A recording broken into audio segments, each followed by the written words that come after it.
vehicle to land successfully on Mars since the Viking mission in 1976. And my next guest is its chief project scientist. He's got a lot to be proud about. Please welcome Dr. Matthew Golombek.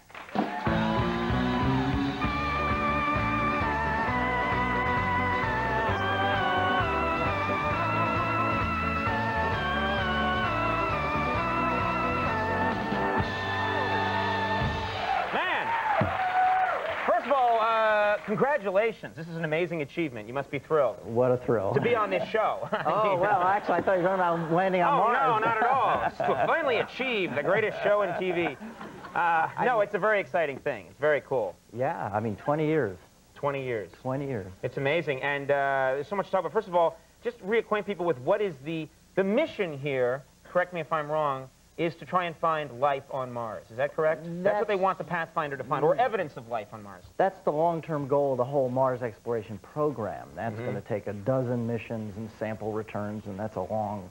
Pathfinder's just looking at the ancient environment on Mars, whether water could have been even stable early on in Mars's history. Now, if you find something, it's going to probably be a fossilized, unicelled organism or something like that. We're not even gonna, we can't even find life. But don't you think you really? Yeah, we're rock. We want to look at rocks. Cool. No, rocks are really cool.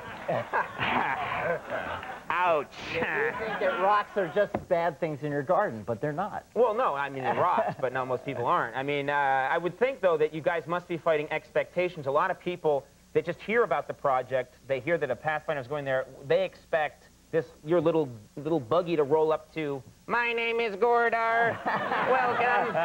You know, that's what people in their minds are looking for. Well, that's why we named the rocks Yogi and Scooby-Doo, right? Well, let's talk about that. Let's talk about that for a second. You guys have given these rocks all these crazy names. You got Yogi, Scooby-Doo, Casper, Flat Top. Flat Top, Half Dome. Right. Now, how do you get a rock named after you? That's, I guess, my question. Not allowed. Really? Yeah. Say money were to be introduced. Oh, well, how much? I want to...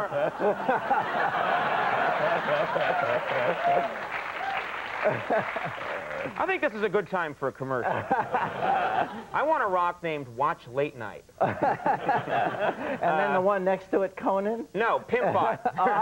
And the one next to that, Conan, and we'll work it out. Has anyone tried to influence you? Have you gotten a call from the president saying, we'd really like a rock named President Clinton? No names. You cannot name rocks after your dog or family members or anything. Just fun names to make them accessible. Names, well, actually, to identify them. I mean... If you want to call it, you know, our Rock 632, that's dumb. Sounds kind of cool to me. Scooby-Doo, that's what you're talking. Yeah, no? You really like Scooby-Doo, don't you? Yeah. You know, I don't think we're going to learn as much about Mars. We're going to learn a lot about your life, I think. This guy's got an obsession with Scooby-Doo. That one's Scrappy-Doo. That's Shaggy. That's Velma. No, equal opportunity, Yogi. Oh, good. You know? As long as all the cartoon characters are represented equally.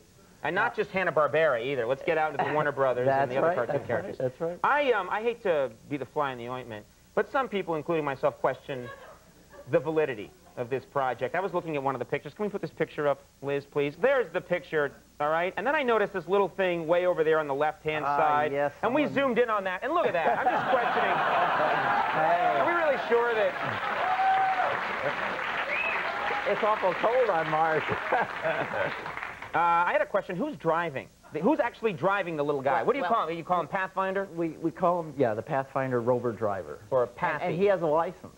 Oh, really? All right. Well, does he have a license plate? Seriously? And, well, the rover doesn't. No. Yeah. Who's driving him? Who's actually... Is there some kid in the... There's layers and layers of scientists, and then there's a little kid in a room with a joystick? Can't joystick.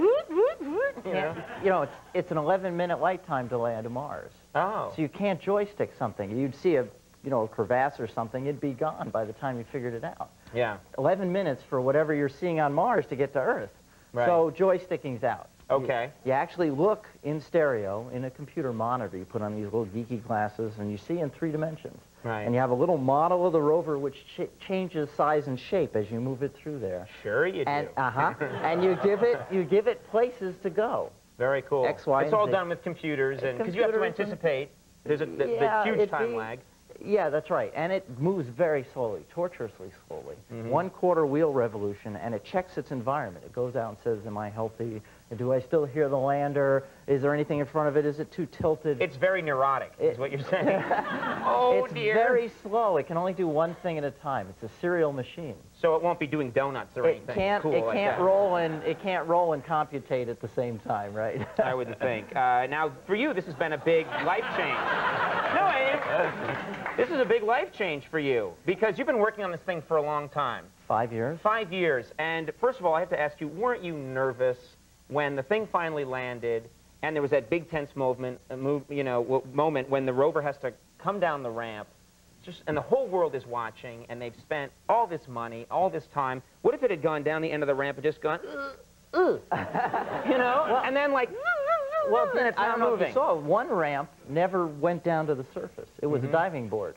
So we talked about going off, but we figured that wasn't a good way. But what if it had flipped on its back, wheels spinning, and the president calls, you have to take the call, and he's like, what the hell's happening? No, I'm the project scientist. You see, the project manager takes the call when things go bad. So you pick up the phone and go, it's for you. For you. Oh, good. You're personally now, you have popularity, a lot of popularity now. You've walked into rooms and people have cheered you. People actually kind of know who I am, which is amazing. Now, no fame, a little bit of fame, but no fortune, right? Well, no, but this is nice. This is nice. I know what that's like. Yeah. No, you don't. I know what it's like when people know who you are, but the money's not there.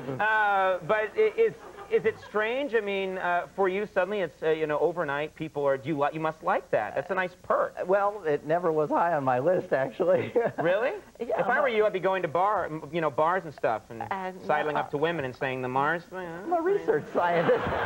It's me. What do you mean? So you've got a life? That's fun. I do. Yeah, very cool. Yeah. I don't know. This is a very exciting thing. I mean, we kid around and joke, but I'm fascinated by what you guys have been able to accomplish. It's just a thrill to be able to work on something like this, and it's so cool that people reacted to it the way they did. It's exciting.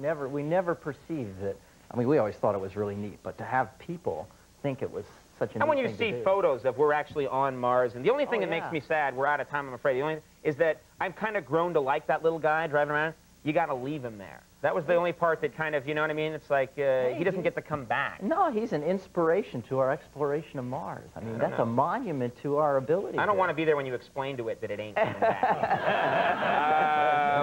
Good luck with the rest of the Mars Pathfinder mission. It's really exciting to meet you, and thanks for coming and talking about this stuff. Congratulations. Dr. Matthew Golombek, everybody.